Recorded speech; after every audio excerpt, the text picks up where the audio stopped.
खूप मोठं उत्तुंग कार्य पवार साहेबांनी केलं.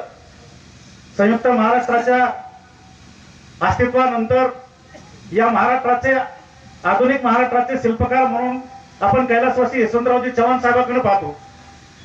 आणि त्यानंतरच्या कालावधीमध्ये या महाराष्ट्राच्या उभारणीमध्ये आणि या महाराष्ट्राच्या जडणघडणीमध्ये ज्यांचा सिंहाचा वाटा किंवा दुसरे शिल्पकार म्हणून ज्यांचा उल्लेख करायला पाहिजे ते आदरणीय शरदचंद्रजी पवार साहेब आपल्या सर्वांचे नेते या ठिकाणी आपल्या समोर आहेत.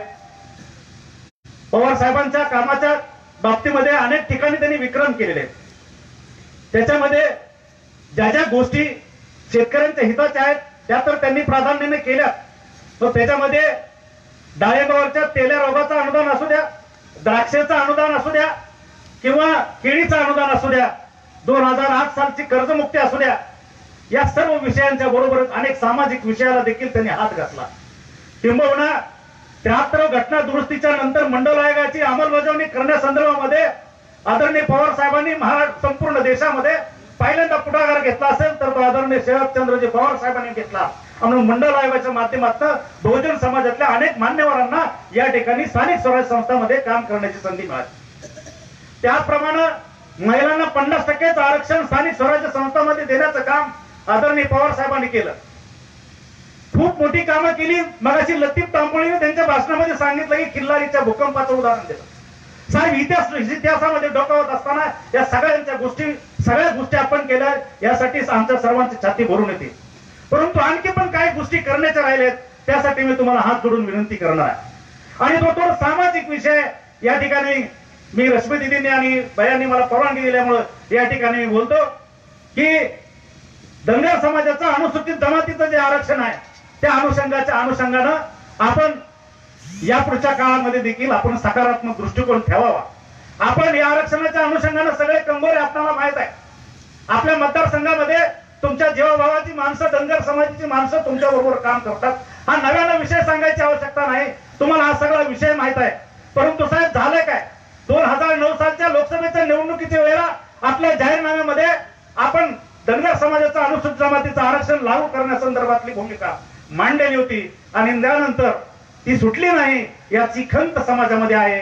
एक मोठा वर्ग महाराष्ट्रातल्या 1.5 कोटी धनगर समाज आपल्याकडे आशेने पाहतो आहे की ही गोष्ट केली तर शेवटचा आशेचा किरण आहे ते केवळ शरद पवारच आहेत, अशा प्रकारची भावना धनगर समाजामध्ये अजून पण आहे. 2014 साली आम्ही बारामतीला बसलो, परंतु दुर्दैवाने त्यावेळेला निर्णय झाला नाही.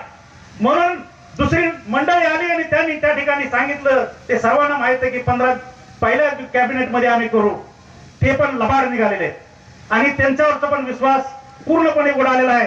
भारतीय जनता पार्टीला एकही धनगराचा माणूस मतदान करणार नाही साहेब.